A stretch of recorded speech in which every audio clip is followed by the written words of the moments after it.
Buenos días. Vamos a tener nuestro tiempo con la palabra de Dios, así que les invito a abrir sus Biblias, por favor. Primera Tesalonicenses.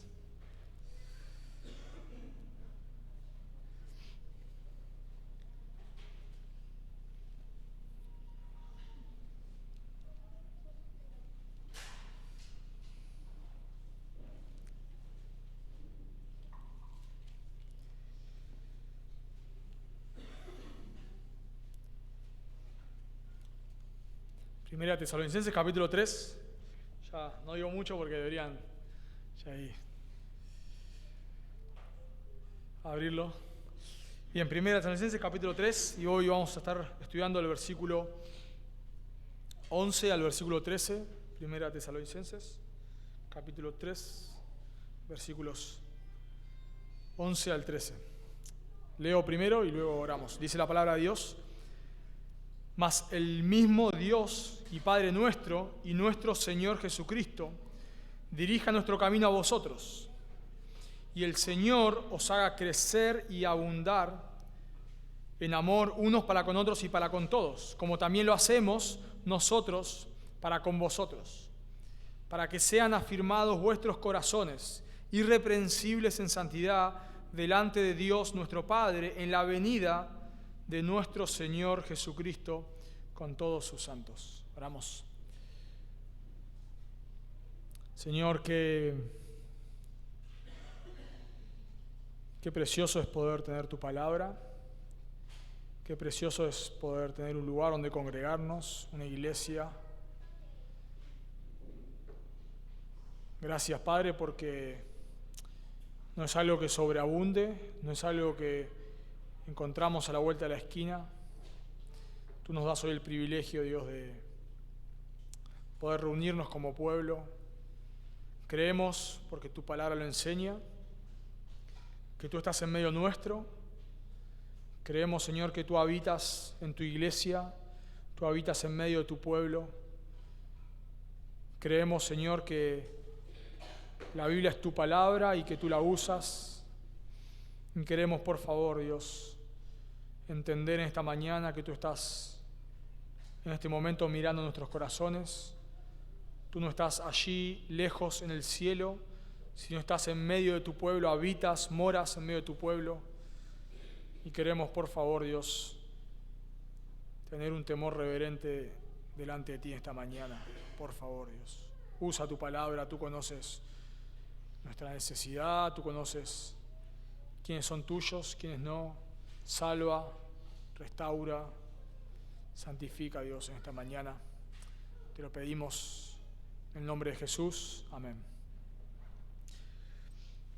Una de las verdades creo que necesitamos recordar, entender, memorizar, pensar, traerlo a la memoria una y otra vez, es que no somos indispensables para Dios. A veces nos quieren hacer creer eso, nos quieren hacer creer que Dios no puede casi que vivir una cosa así sin nosotros, que Dios no podría hacer lo que Él hace si no fuese por nosotros, una cosa así. Pero eso no es verdad, no es verdad. Necesitamos recordar que Dios no nos necesita. El Señor nos ha dado el privilegio de poder ser parte de la fundación de la iglesia, pero si no lo hubiésemos hecho nosotros, lo hubiese hecho cualquier otro, porque no nos necesita. Dios puede usar. El Señor Jesús le dice en algún momento a sus discípulos, a unas personas, si estos se callan, los niños, las piedras van a hablar, porque no, Dios no nos necesita absolutamente para nada. Y escribe Robert Murray McCheyne. Robert Murray McCheyne fue un pastor que el Señor ha usado grandemente. Él murió a los 29 años, así que falleció muy joven, pero fue un pastor que ha impactado bastante el cristianismo con su piedad. Un hombre que murió joven, pero muy, muy piadoso, muy piadoso. Y él escribe, o se lo citan en su biografía, y él dice lo siguiente. Él tuvo que en un momento, terminó muriendo por enfermedad, pero en un momento de su vida él estaba muy enfermo y tuvo que dejar la congregación en la cual estaba y ser apartado de la congregación por causa de su enfermedad. Y él escribe lo siguiente: a veces creo que mi congregación puede recibir abundante bendición durante mi ausencia. Muchas veces Dios no nos bendice cuando estamos en medio de nuestras labores, no sea que digamos, mi mano y mi elocuencia han hecho esto. Él, Dios, nos silencia y entonces derrama bendición hasta que sobreabunde, para que todos los que vean exclamen, es el Señor. Así sea, dice este hombre, con mi congregación. Y luego de él ser apartado, sigue diciendo, y en este caso, el Señor cumplió con sus designios de una manera sumamente bondadosa, pues apartó a su siervo por un tiempo de la grey, a la que había sido de tanta bendición, para que ni siquiera sus propios hijos se gloríen en el hombre. Y lo que es más, llevó a ese siervo a otra esfera de labor, mientras tanto, y entonces, cuando la bendición había sido dispensada, le devolvió a su lugar para que él se regocijara también en ella. Y me encanta lo que le escribe este hombre cuando tiene que dejar el ministerio por una causa de enfermedad, lo reemplaza a otro pastor, a él. Y él escribe una carta a este otro pastor y le dice algo precioso. Le dice, mi esperanza es que tú seas 1000 veces más bendito entre mi congregación que yo. Quizá haya muchas almas que nunca habrían sido salvadas bajo mi ministerio que puedan ser tocadas bajo el tuyo. Y a Dios le ha placido ubicarte en mi lugar. Su nombre es maravilloso. Un hombre que reconocía una y otra vez que Dios no nos necesita, que Dios puede usar a cualquier persona, que el avance del reino de Dios no depende de nosotros y que si nosotros callamos, Dios enviará a otros. Por eso lo que me gustaría que podamos ver en esta mañana, aprender, es que necesitamos reconocer que el avance del reino de Dios no depende de nosotros. Repito, necesitamos reconocer, recordar, aprender quizás, que el avance del reino de Dios no depende de nosotros. Y vamos a ver en este texto tres verdades que nos enseñarán que el avance del reino de Dios no depende de nosotros.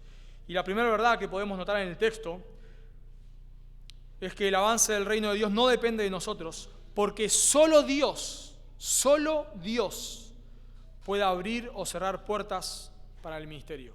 Solo Dios puede abrir o cerrar puertas para el ministerio. Noten conmigo versículo 11, por favor. Mas el mismo Dios y Padre nuestro y nuestro Señor Jesucristo dirija nuestro camino a vosotros. Nos encontramos en la particularidad en este momento donde Pablo va a hacer una transición de la primera mitad a la segunda mitad de la carta. A partir del capítulo 4 en adelante, capítulo 4 y 5, vemos una serie de exhortaciones. Pero la particularidad que tienen los primeros capítulos, capítulo 1, 2 y 3, es que vemos esta relación preciosa, hermanos, de Pablo con los tesalonicenses y los tesalonicenses con Pablo. En toda esta... O sea, antes de que Pablo le pase a dar las exhortaciones, a partir del capítulo 4, en toda esta primera sección, capítulo 1, 2 y 3, Pablo les está explicando a estos hermanos por qué él no había vuelto.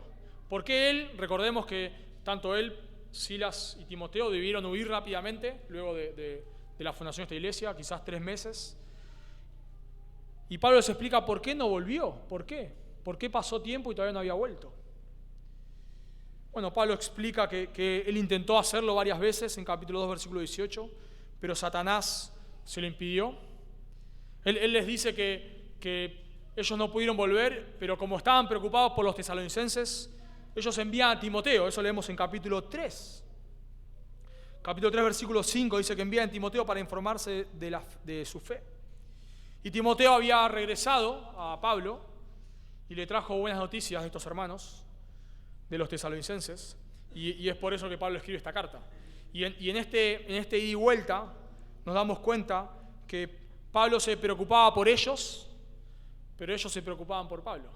Que Pablo los amaba y vemos casi que parece una carta romántica por momentos. Vemos mucho lenguaje de amor, mucho lenguaje de ternura, ¿no? Pablo dice que los crió como como una madre nodriza alimenta a sus hijos, que Él los amaba, que Él se desvivía por ellos, que lo vimos hace poco, pero que Él vive, Él ahora vive, porque ellos están firmes, vemos este amor.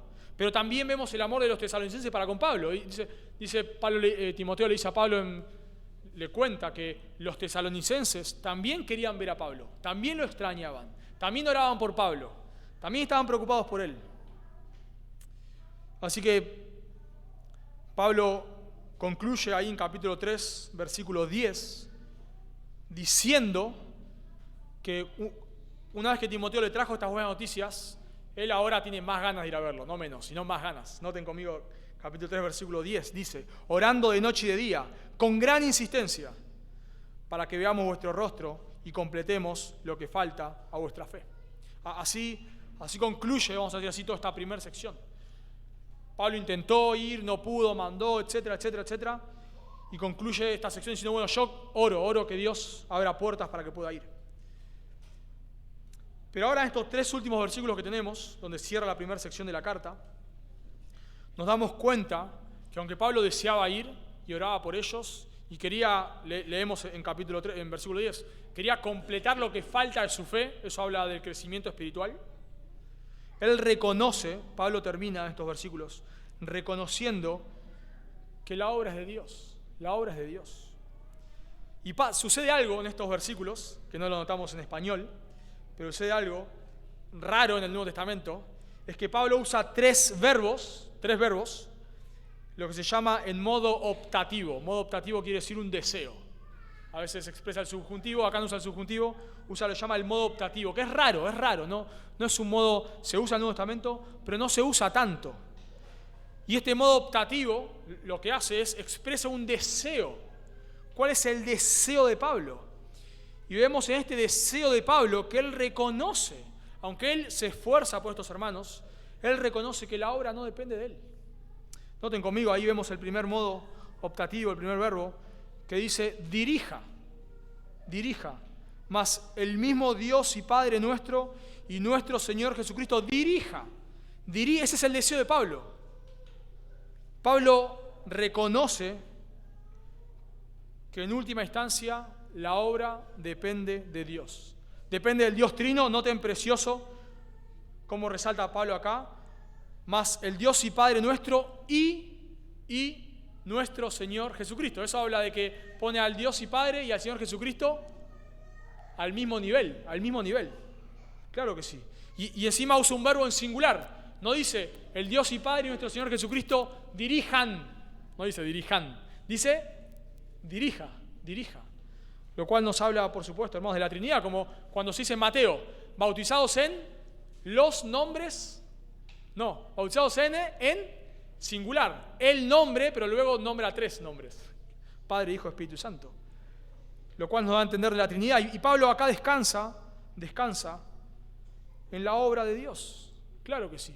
Y por momentos, cuando leemos la carta acá, y los versículos que estuvimos estudiando, parece que Pablo está afanado, ¿no? Porque nosotros leemos en Filipenses, 10 años después, Pablo escribe, por nada estéis afanosos. Pero por momentos, cuando nosotros leemos la carta, parece que Pablo está afanado. Por ejemplo, miren capítulo 3, versículo 1. No pudiendo soportarlo más. ¿Qué te hace pensar eso? Él que está comiendo las uñas. No aguanto. Y repite en el versículo 5, capítulo 3, versículo 5. Por lo cual también yo, no pudiendo soportar más. Parece que Pablo está como afanado. Alguien le diría a Pablo, por nada estéis afanosos, sean conocidas vuestras peticiones delante de Dios. Entonces, ¿cuál es la diferencia entre el afán y la genuina preocupación? Bueno, la gran diferencia lo vemos en estos versículos. La gran diferencia entre el afán y la genuina preocupación es que el afán no descansa en la soberanía de Dios.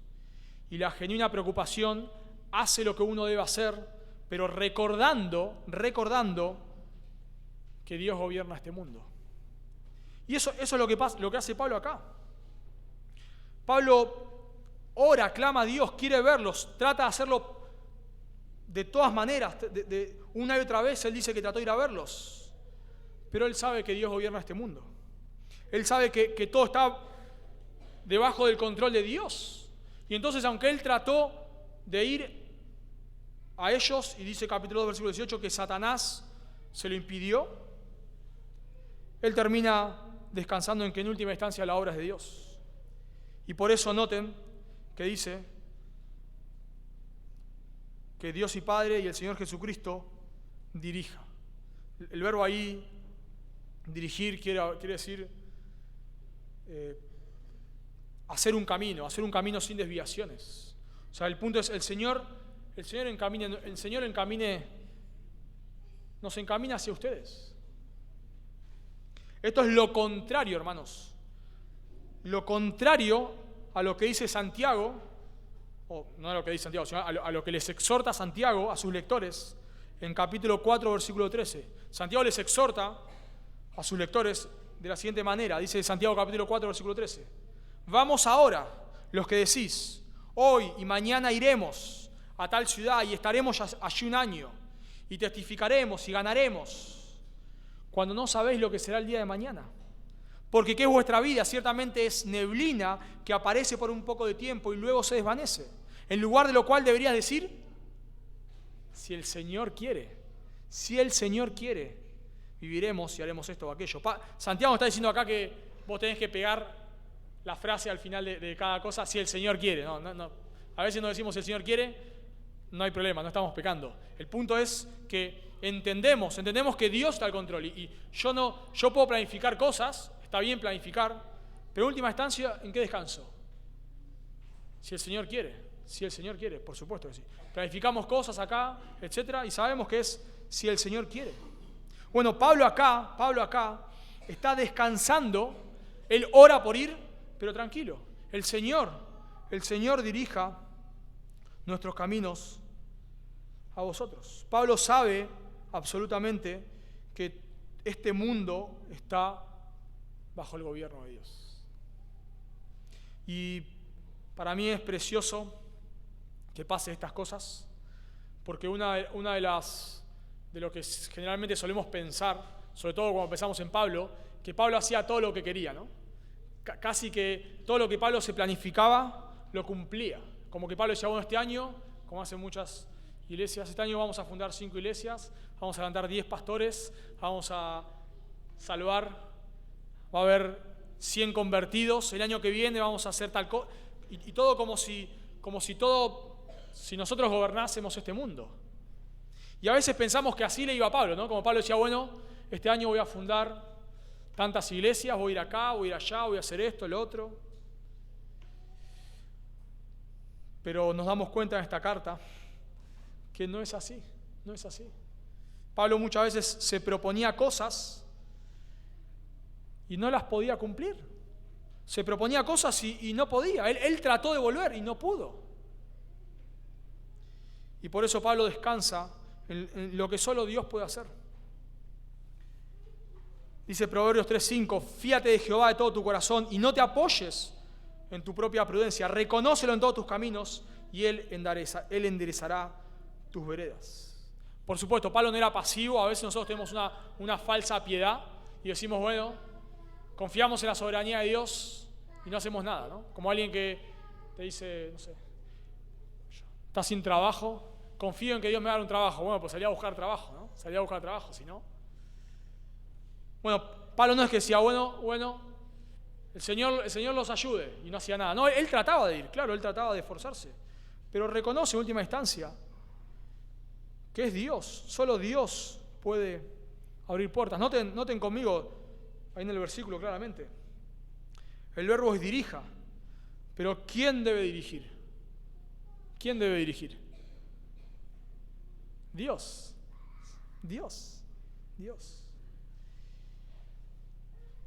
Por eso, hermanos, necesitamos recordar que este no es nuestro mundo. Necesitamos recordar que nosotros no somos soberanos y que las cosas no salen, y quizás la mayoría de las veces no salen como planificamos.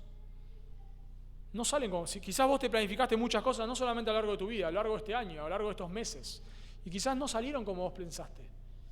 Porque las cosas no salen como nosotros queremos. Me encanta lo que dice un autor. Dice, no somos arquitectos de nuestro reino, somos embajadores del suyo. Y dice este autor, patear puertas que Dios no quiere abrir solo nos llevará al desastre. Patear puertas, o sea, cuando Dios me dice, no, acá no, y yo ahí le meto una patada, le doy con el hacha. Dice, patear puertas que Dios no quiere abrir solo nos llevará al desastre. Y me encanta lo que dice acá. Preguntale a Moisés lo que le costó patear una puerta en Meriba. Números 20, no entró a la tierra prometida. No entró a la tierra prometida. Preguntale a Moisés lo que le costó patear una puerta en Meriba. Cuando el Señor pone un camino delante de nosotros, espera que permanezcamos en este, por muy tentadores que parezcan los otros. Todos nuestros caminos son diferentes. Acepte el plan de Dios como su plan. Y eso es lo que hace Pablo acá. Él no puede ir, trató de ir, y dice, está bien, Señor, está bien. Este es mi deseo, es un verbo optativo, un deseo. Pablo le expresa este deseo a Dios, Señor, bueno, espero que vos encamines esto. Y es importante que recordemos esto, porque, de vuelta, nosotros, sobre todo pensando en el ministerio, muchas veces planificamos cosas que no salen. La mayoría, quizás, de las veces. ¿Te ha pasado que capaz pasa algo en la vida de una persona, algo, y vos ya empezás a pensar? Ah, ya entendí. Esto pasó porque seguro a esta persona le va a ir a hablar al vecino allá y se va a convertir, y luego este vecino allá va a ir al otro lugar y vamos a fundar una iglesia y después vamos, y nada que ver, nada que ver. Este no se convierte, la iglesia la fundimos, no la fundamos, etc. Porque, claro, nada sale como planificamos. Y el problema con eso, el problema es que cuando nosotros planificamos cosas buenas para el Señor, y no salen como queremos, nos enojamos, hermanos, nos enojamos. Quizás vos te enojás, Señor, si yo te quiero servir así, ¿por qué no me dejás? Si yo quiero hacer esto para vos, ¿por qué no dejás que yo haga esto? ¿Por qué me cerrás esta puerta? Bueno, debemos recordar, hermanos, no es nuestro mundo, no es nuestro mundo, es el mundo de Dios. Y no sabemos, porque el libro de los Hechos no nos cuenta todo, quizás hubo una visita antes de Pablo, no lo sabemos, pero por lo que leemos en Hechos, Pablo recién pudo visitar esta iglesia 6 años después, según Hechos 20. 6 años después. ¿Y cuántas veces, hermano, leemos a lo largo de las epístolas que Pablo quiso hacer cosas y no pudo? Quiso ir allá y no pudo, quiso ir allá y no pudo, quiso hacer esto y no pudo. ¿Cuántas veces? Él quiso ir a Roma a llevar el evangelio y terminó preso en Roma. Y eso nos pasa, eso te pasa constantemente. Planificás algo, no sale como vos querés. Pero debemos tener cuidado cuando nosotros queremos hacer algo para el Señor, que quizás es lindo, nuestra intención es buena, pero lo que debemos tener cuidado es de llevar nuestros planes a Dios y decir, Dios, por favor, poné tu firma acá. Solamente tienes que poner tu firma acá. Casi que a veces le decimos al Señor, ¿no? Señor, tengo un plan para vos.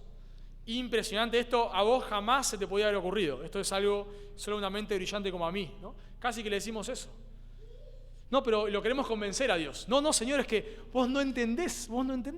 Esto, sí, claro que el Señor entiende. Y Él es más sabio.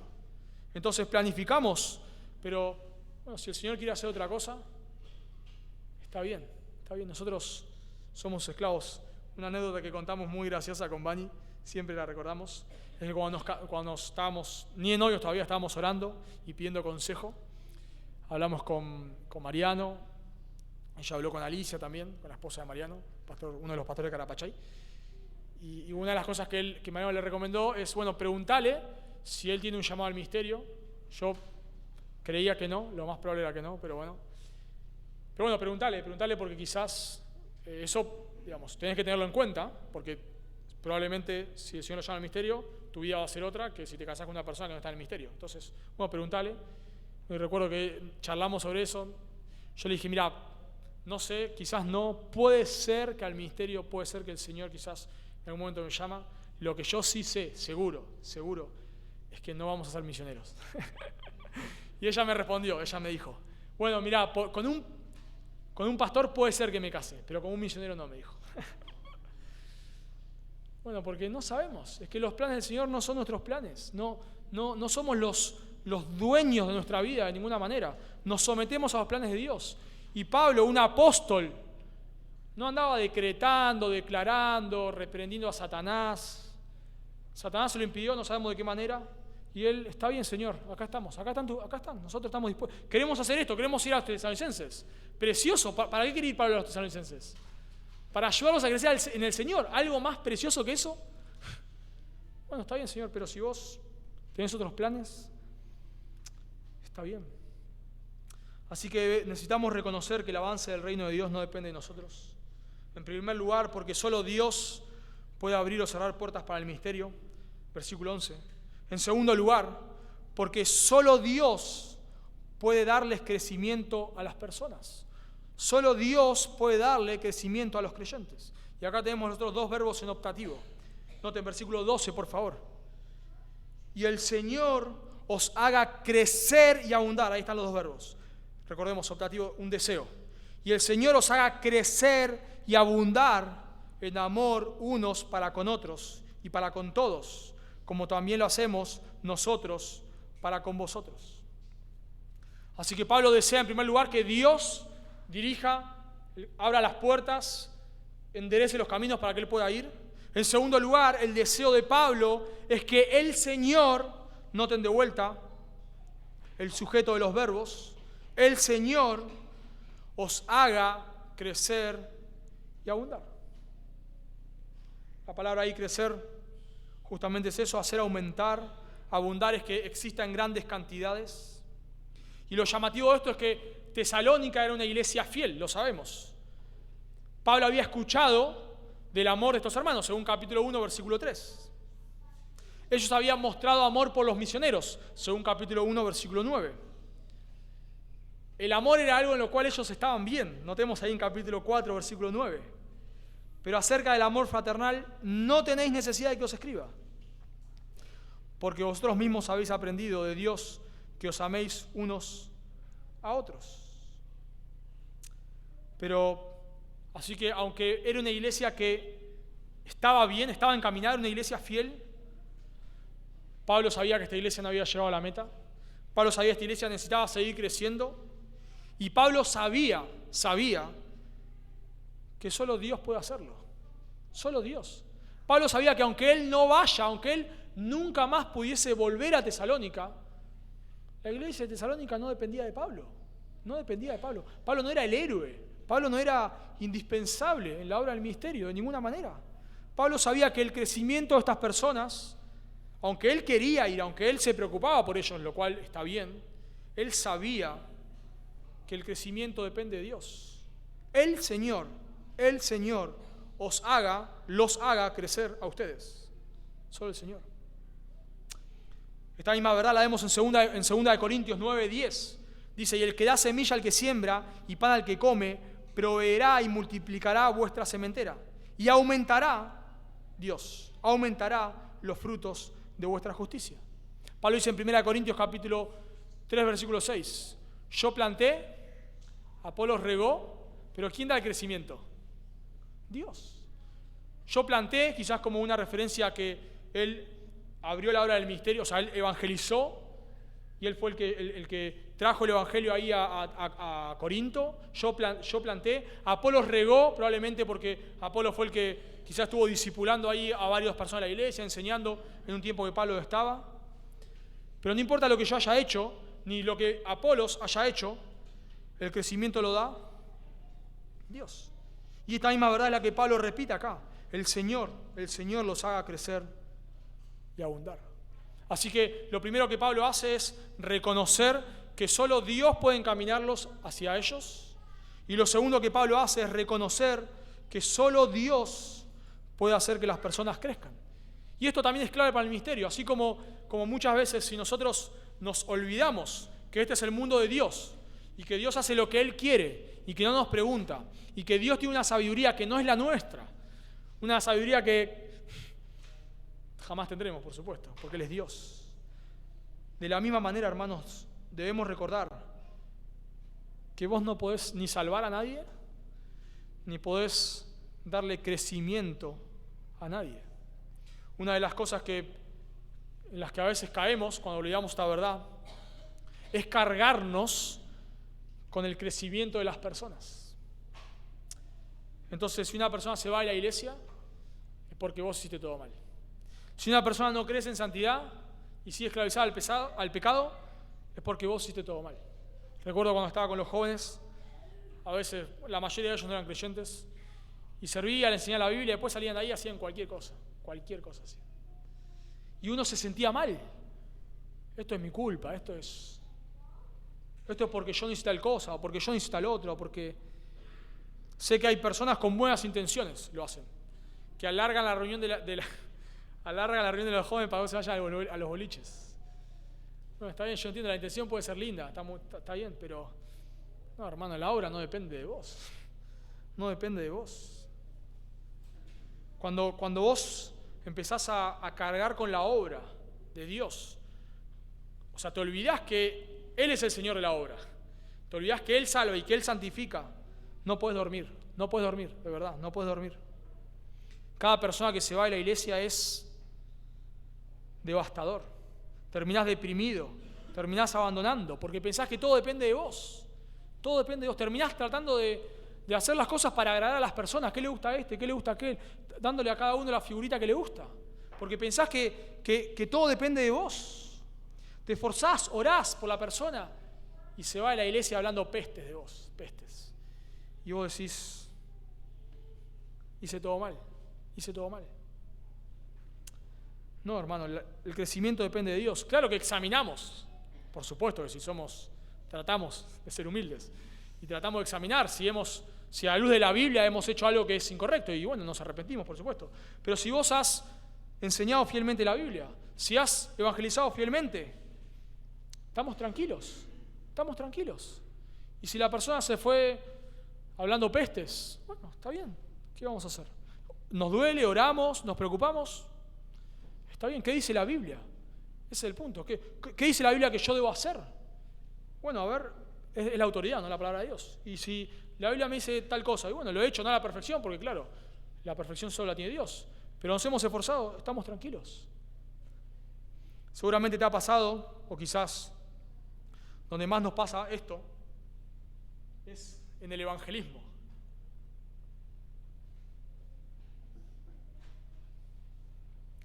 Hacemos una salida evangelística con la iglesia, imagínense.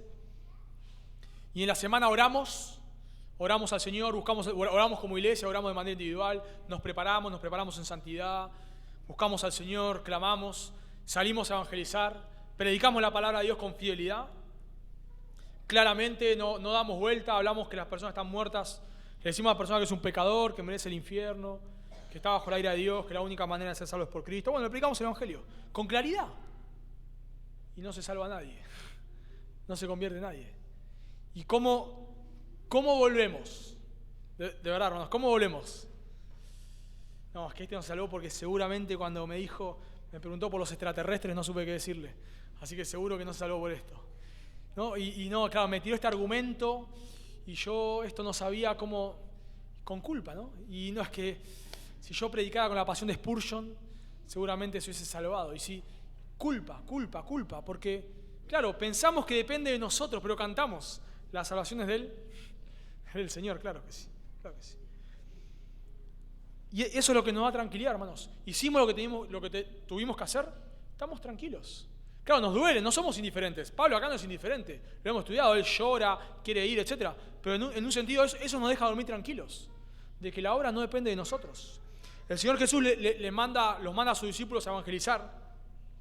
Y le dice en Lucas 9:4, el Señor Jesús le dice a sus discípulos: y en cualquier casa donde entréis, quedad allí, y de allí salid, y donde quiera que nos recibieren, salid de aquella ciudad, y sacudid el polvo de vuestros pies, en testimonio contra ellos. ¿Qué le dice Jesús? Vayan, y si no los reciben, salgan de esa ciudad, sacúdanse el polvo de sus pies, como una referencia, bueno, es su culpa. No es porque no hemos predicado con tal pasión, o no hemos hecho esto, lo otro. No. Dijimos lo que teníamos que hacer. Es su responsabilidad. Y eso es lo que debes recordar. Te preparás para discipular a alguien, le das tu vida a alguien, estás ahí, invertís tiempo, orás, llorás por la persona, le enseñás la Biblia y la persona deja los caminos del Señor. Bueno, nos duele, por supuesto que sí, no somos indiferentes. Pero estamos tranquilos, hermanos. Si hemos hecho lo que Dios nos manda realmente y hemos sido fieles en orar, en prepararnos, etc., estamos tranquilos. Bueno, esta persona se fue o no. El Señor es el que da crecimiento a las personas. Y noten en lo que debían crecer, dice, claramente el Señor los haga crecer y abundar en amor unos para con otros. Eso es una referencia que Pablo quería que estas personas crezcan en amor entre los creyentes. El amor es algo fundamental en la Escritura. Dice 1 Juan 4:8, muy clarito, el que no ama no ha conocido a Dios, porque Dios es amor. Juan 13:35, en esto conocerán todos que son mis discípulos. ¿En qué? En que tuvieres amor los unos por los otros. ¿Cómo la gente va a saber que somos verdaderos discípulos de Jesús? ¿Sí? Si nos amamos unos a otros.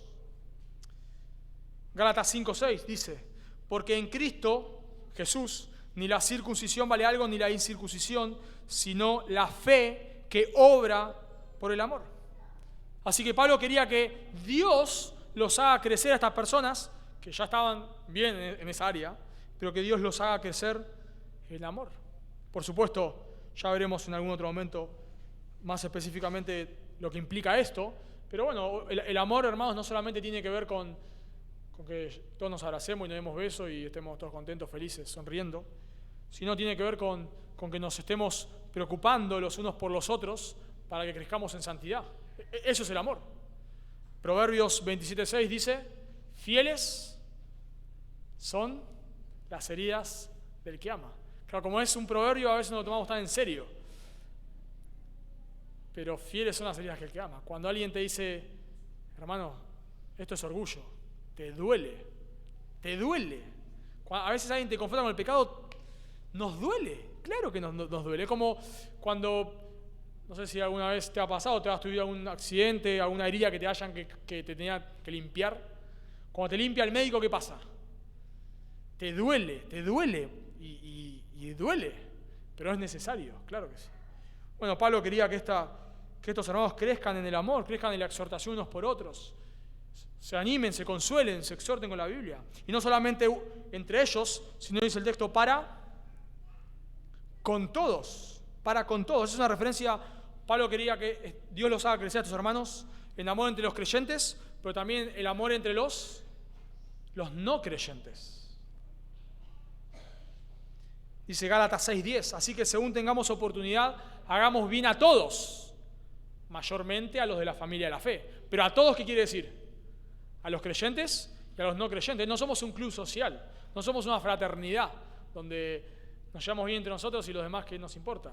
No, una iglesia sana es una iglesia que se ama entre los creyentes, pero es una iglesia que ama a los perdidos. Y por el contexto en Tesalónica era amar a ¿quiénes? A los que los perseguían, claro que sí. Eso dice Mateo capítulo 5, versículo 46. Así que Pablo estaba orando para que estas personas crezcan, aunque estaban bien, crezcan en amor entre ellos y crezcan en amor para con los perdidos. Y es algo que solo Dios puede hacer. Y de nuevo pensando, como dijimos antes, el amor entre los hermanos tiene que ver a veces con exhortarnos, con marcarnos los errores, con consolarnos. ¿Y qué es el amor hacia los perdidos? Bueno, lo mismo. En lo mismo en el sentido de predicarles el Evangelio. Tiene que ver con eso.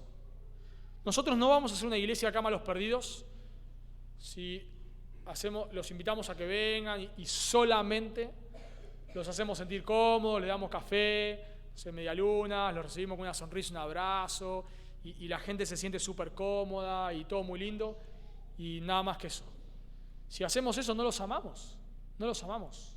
Nosotros debemos tener cuidado cuando Pablo acá dice que ellos quieren que crezcan en amor para con todos, y eso habla en amor a los perdidos.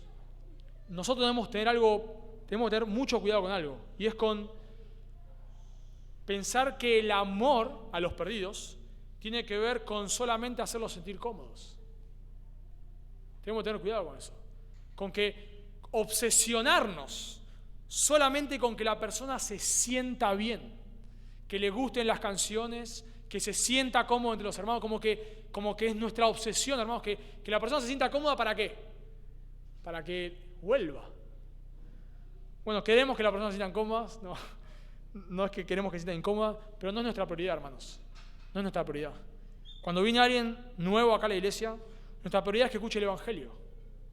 Esa es nuestra prioridad, y eso es amor. Pero claro, lo más probable es que si esa persona viene a la iglesia y nosotros le predicamos el Evangelio, no se sienta cómoda. Y vos pensá en esto. La gente muchas veces viene a la iglesia, ¿por qué?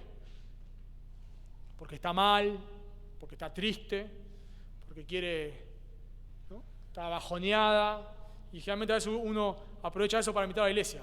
Así que esta persona viene, imagínense, hermanos, viene a la iglesia triste, con sus problemas, y lo agarrás vos y le empezás a hablar y le decís, mirá, bueno, le hablás a usted y le decís, bueno, déjame decirte que estás bajo la ira de Dios.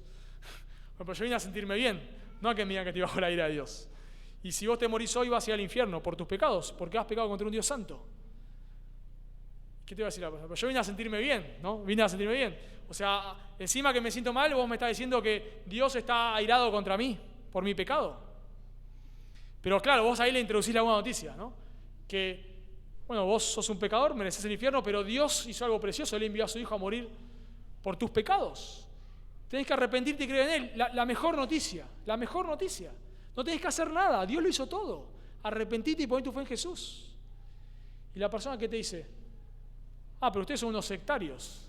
O sea, yo no puedo venir acá con San Expedito. ¿Qué hago con San Expedito? Yo creo en San Expedito. ¿Y qué hago con San Expedito? ¿Qué hago con la Virgen? ¿Qué hago con esto? ¿Vos me estás diciendo que solo tengo que confiar en Jesús? Sí, solo en Jesús, claro que sí. Juan 14:6. Yo soy el camino, la verdad, la vida, nadie viene al Padre sino por mí. ¿Y qué es lo más probable que pase, hermano, con esa persona? No venga más. Si el Señor toca su corazón, y volvemos a las salvaciones del Señor, si el Señor toca su corazón, la persona va a decir, wow, gracias por lo que me acabas de decir. Amén, gracias. Wow, soy un pecador, gracias. No sabía que me iba a cambiar al infierno. Wow, gracias. Pero si el Señor no toca su corazón, ¿qué te va a decir? No, acá no vengo más.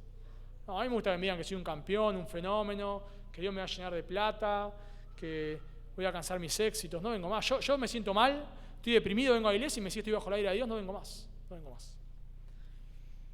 Bueno, hermanos, descansamos en quién es la obra. No estamos obsesionados con que la persona se siente bien. No estamos acá queriendo que si hablamos mucho de la Biblia se va a aburrir, si cantamos este himno va a bostezar. No nos importa, nada de eso nos importa. Porque ¿de quién depende la obra? De Dios. Así que vemos en este texto 3 verdades que nos enseñarán que el avance del reino de Dios no depende de nosotros. La primera verdad que necesitamos aprender es que solo Dios puede abrir o cerrar puertas para el ministerio, versículo 11. La segunda verdad, hermanos, que necesitamos aprender es que solo Dios puede darle crecimiento a las personas o salvación a las personas. Y la tercera y última verdad que necesitamos recordar, hermanos, es que solo Dios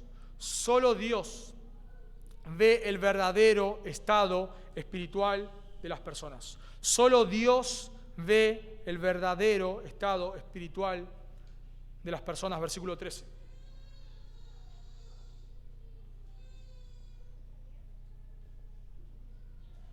Noten conmigo versículo 13. Para que sean afirmados vuestros corazones irreprensibles en santidad. Cuando estaba estudiando me pasó algo que digo, no, acá hay gato encerrado, dije, acá hay gato encerrado. Porque cuando leemos el texto en el versículo 13, ¿con qué comienza? Con un ¿para qué? Que nos indica ¿qué cosa? Propósito.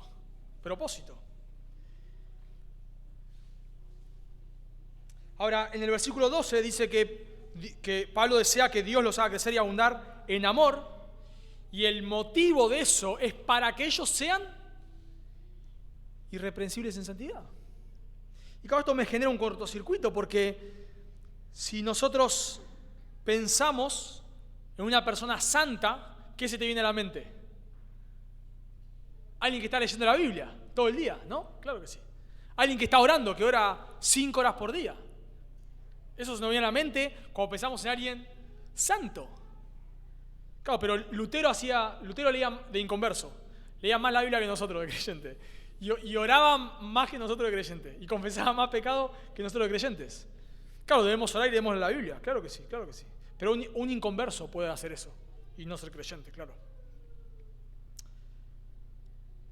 Sino que la evidencia, hermanos, de que nosotros crecemos en santidad, ¿la evidencia cuál es? Que crecemos en amor. Que crecemos en amor, esa es la evidencia. Vos te vas a dar cuenta si estás creciendo en santidad, si estás creciendo en amor, para con Dios y para con otros.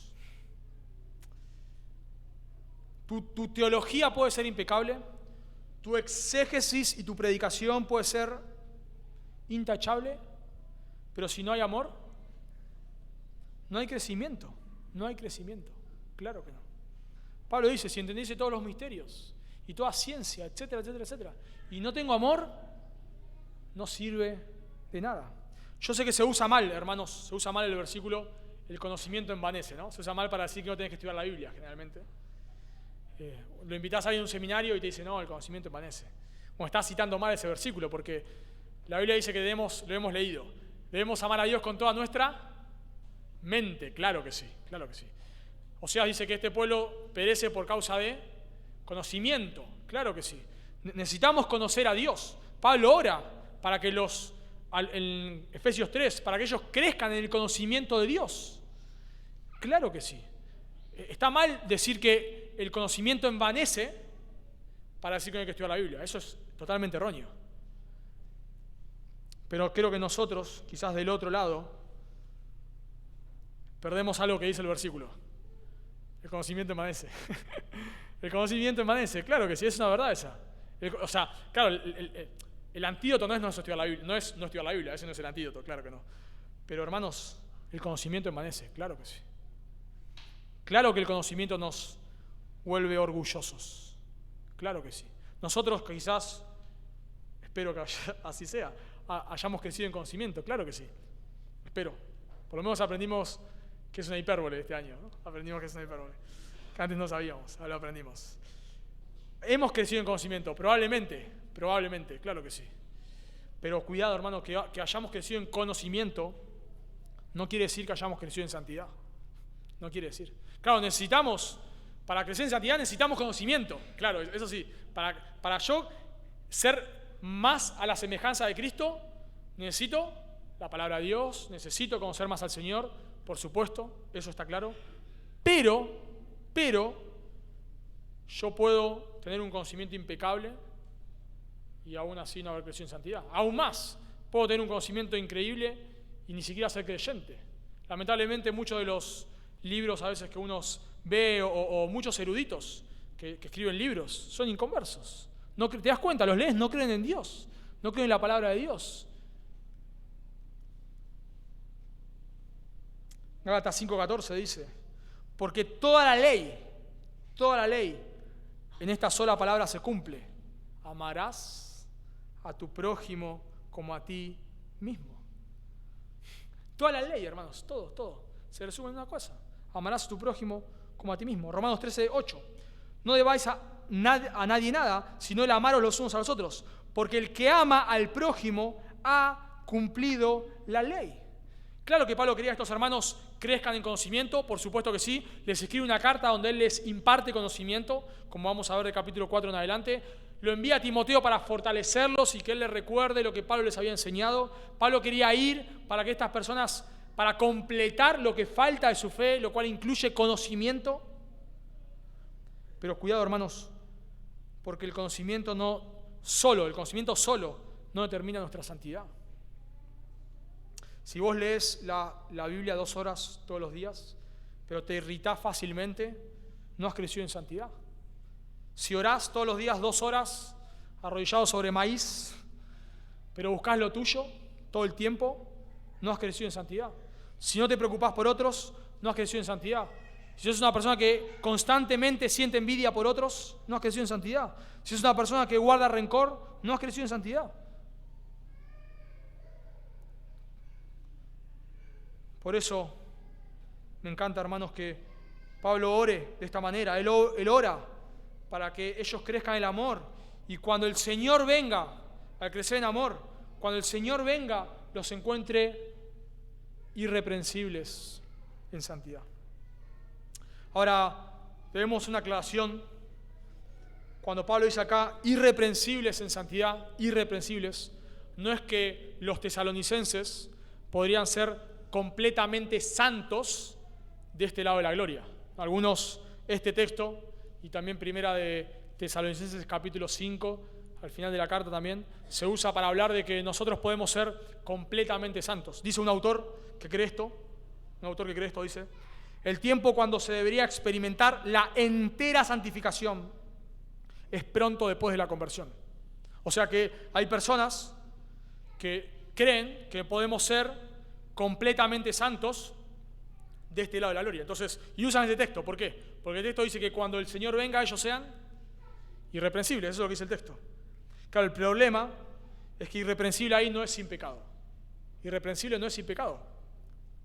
Esta palabra, irreprensibles, se usa en Lucas, capítulo 1, versículo 6. Lucas 1, 6, yo se los leo. Dice, ambos, hablando de Elizabeth y Zacarías, los papás de Juan el Bautista, ambos eran justos delante de Dios y andaban irreprensibles. Claro, pues sabemos que no eran sin pecado. ¿Por qué? Porque ¿qué le pasa a Zacarías? Se queda mudo, porque no le cree al ángel. O sea que irreprensibles no quiere decir de ninguna manera sin pecado. Dice que los pastores deben ser irreprensibles. Pero Pablo dice en Romanos capítulo 7 que él lucha arduamente con el pecado y que lo que no quiere hacer, eso hace.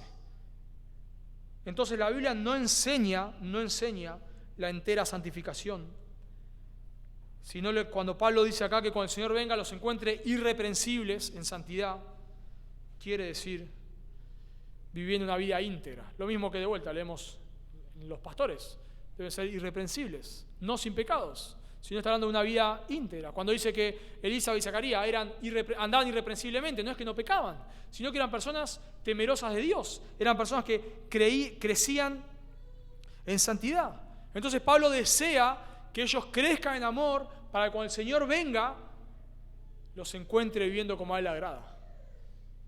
Y claro, podemos hablar de santidad de un montón de cosas, pero si nosotros queremos decir, bueno, ¿a dónde apunta la santidad?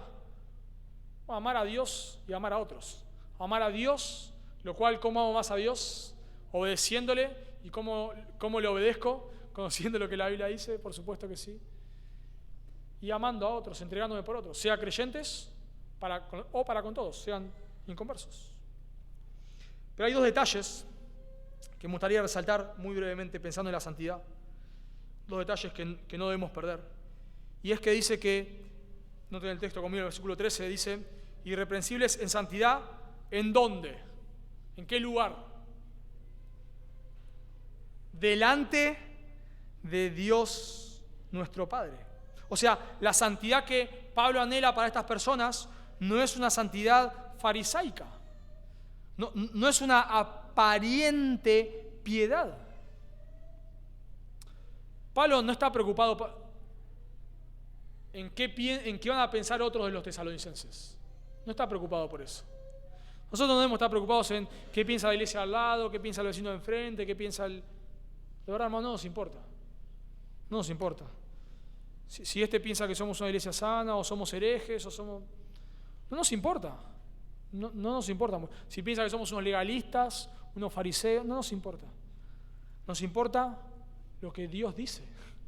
Eso es lo que nos importa. Y eso es lo que Pablo anhelaba, que cuando Dios venga, ¿qué es lo que Dios iba a ver? Es muy fácil ser santos para otros, es muy fácil. Es muy fácil aparentar piedad, es muy fácil. Pero la santidad está enfocada en Dios. Me encanta algo que dice, me voló la cabeza esto. de McCheyne, de Robert Murray McCheyne. Él dice lo siguiente. Dice, un experimentado siervo de Dios ha dicho que si bien la popularidad es una trampa en la cual no pocos caen, una trampa mucho más peligrosa es la de tener fama de santo. La fama de ser un hombre devoto es una trampa tan grande como la de ser un erudito o un elocuente. Es posible cuidar con esmero aún los hábitos secretos, con esmero los hábitos secretos, pero aún así tener apariencia de ser santo. No, Pablo está diciendo acá que cuando el Señor venga, ¿qué es lo que el Señor piensa?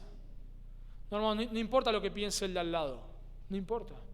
No importa si otro piensa si yo soy santo, no soy santo, si soy piadoso, no me importa eso, no importa. Y a vos tampoco te debe importar. Lo que a vos te debe importar es qué piensa Dios.